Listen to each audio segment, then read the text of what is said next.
to the Snow Australia SnowReady program. I'm Sammy and I'm really excited to take you through today's session. As we spoke about last week, doing some strength and fitness work is really vital to having a good ski holiday. But what exactly are the exercises we should be doing? You know, skiing for a lot of people is not an everyday activity. And when we're going to do things that are a little bit out of the ordinary, it's great to be just that bit extra prepared. So having done some work in the gym or at home with your strength and conditioning gives you that fitness, gives you that endurance, gives you a little bit extra buffer so that when you're doing something that's not quite normally in your wheelhouse, you can still handle it. And, you know, importantly, we can probably last a day doing something new, but to be able to back it up again the next day and go out and enjoy the snowfields again, it's important to have that preparation under your belt. That's what's going to enable you to enjoy skiing day in, day out. Just like last week, we're going to start with a warm-up. After a minute or two, our body should start to feel a bit warmer. Maybe our breathing rate has increased a little and you can feel your heart pumping just a bit more.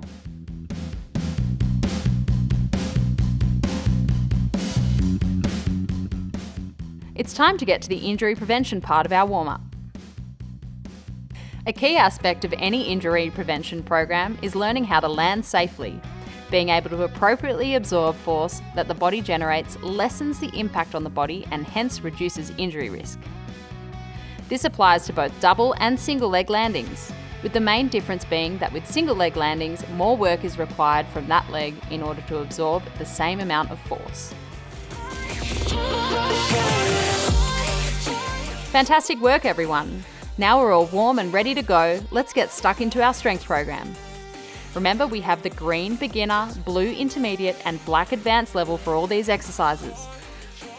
We're going to keep working on our landing and force absorption skills. The first exercise is a jump squat. If you don't feel confident with jumping, just stick to the exercises from last week's program, a simple static squat. The beginner option is a straightforward jump squat. Squat down as normal and propel yourself up into a jump, landing on the spot, focusing on absorbing the force safely through your lower legs. You can use your arms to help with propulsion by swinging down by your side as you squat, or keep them on your hips. 1 rep is 1 jump squat. Complete 6 reps and 4 sets in total. Our intermediate option is the same as jump squats before, except this time, instead of landing on the same spot, we're going to jump a little bit forwards, then a little bit backwards, and side to side. That will be 1 rep. Keep going until you've completed 6 of them. The advanced option is harder again. We're going to jump over an object. Feel free to keep your arms out in front of you for stability here. The object you're jumping over doesn't have to be too high. You can use a cushion or a pillow. Jump up and propel yourself over the object and land safely on the other side, and repeat. Remember, with all of our jumps, soft knees on landing, knees apart and bottom out. Well done, everyone. Okay, we're next going to work on our upper body strength. Our next exercise is a prowler. These are great for our pushing strength, but as with a lot of exercises, also combines to work other muscles as well, in this case the core and leg muscles. To do this exercise, find something moderately heavy that can be safely pushed, like a box, maybe even with a friend. To do a prowler safely, get into a semi-crouch position so your centre of gravity is lower to the ground. Have your hands up in front of your chest or shoulders and your elbows slightly bent. Place your hands on the box or object you're going to push and start pushing with your arms whilst driving forward with your legs at the same time. For the beginner option, have the weight moderately heavy so that you can push the box with just a little bit of effort, 10 metres. For the intermediate option, increase the weight of your box so you're pushing it quite hard for 10 metres.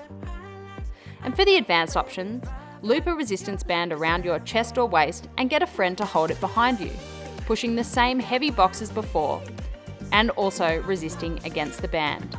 If you don't have any weight, try using a friend.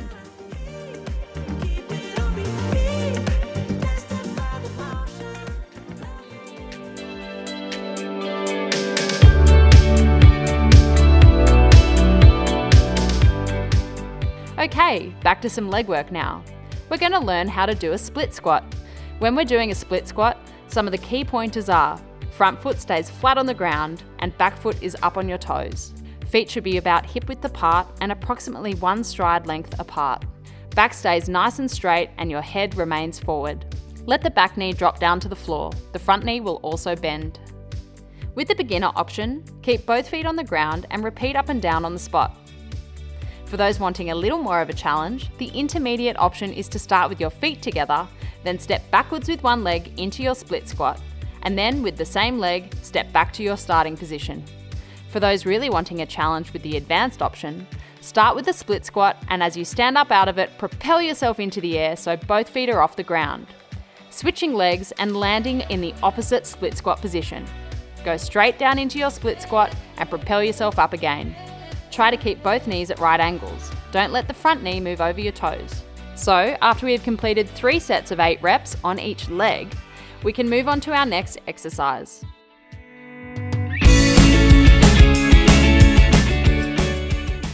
This time we're going to work our upper body pulling muscles, our triceps.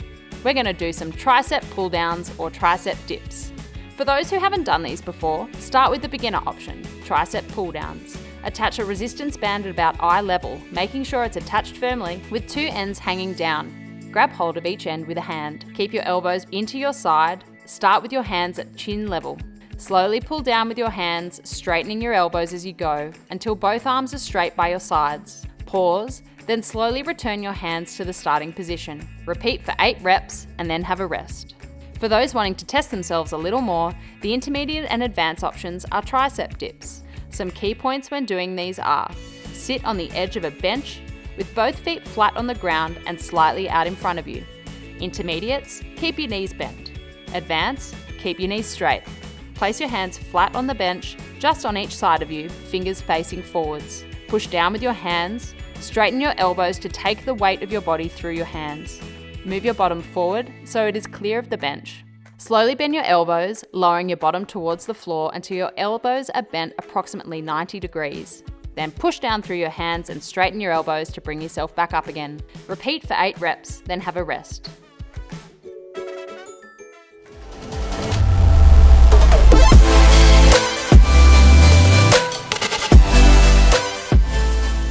Well done, everyone. Moving on to our final strength exercise of this session. This one is for our core. It's a lower abdominal exercise called the supine tabletop. To start, lie on your back, knees bent and feet flat on the floor. Switch on your lower abdominal muscles by gently drawing in your belly button towards the floor. Try not to brace all your stomach muscles. With your lower stomach muscles switched on, lift one leg up so the hip and knee are at 90 degrees, then bring the other one up to meet it. Keeping your stomach muscles switched on, slowly straighten and lower one leg for the beginner option or both legs for intermediate.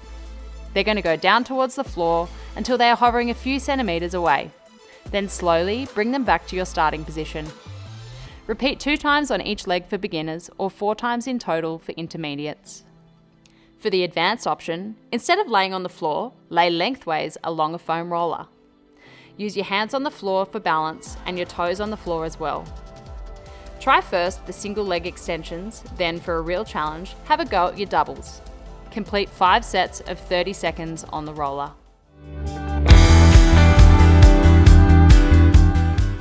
Great work, team. Now onto some fitness work before we finish our session. This week we're going to keep on our theme of landing and force absorption. We're going to do some skipping. So grab your skipping rope and let's go. 5 minutes in total and here are some options.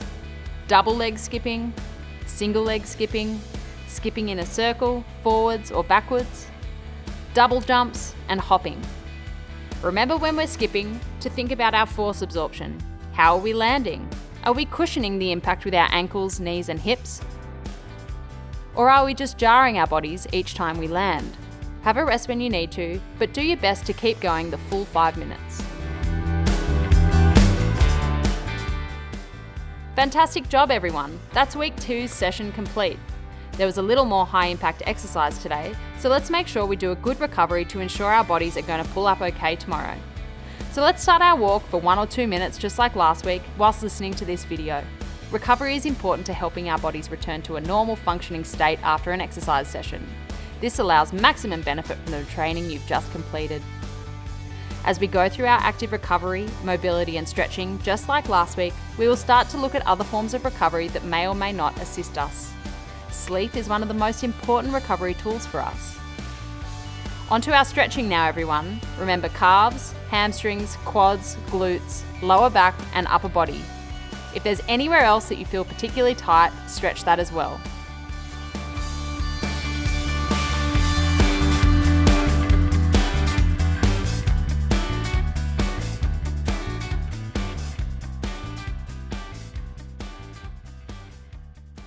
The number one most important part of your recovery is sleep, and that's something that I really try and prioritize in my recovery routine. There's so many other little things you can do for recovery, but sleep is really the 99% of it. And for me, it's about creating a really healthy routine, a routine that I can stick to that enables me to get minimum 8 hours every single night. And then I think it's really important if you think about sleep over the course of a whole week. So some research has shown that if you have one sort of poor night's sleep, it's not going to impact your performance too much, but it's really that accumulation of several consistent days of poor sleep that are going to start to eat into your performance. So for me, it's about getting quality sleep over the period of a whole week leading into, say, a competition. So then I have confidence if perhaps I don't sleep so well the night before an event, that I've got several other nights of good sleep behind me that I can rely on. That's it for today, everyone. Well done on completing another session of the SnowReady program. Don't forget to rehydrate after your session. I can't wait to join you next week as we get one step closer to your ski holiday.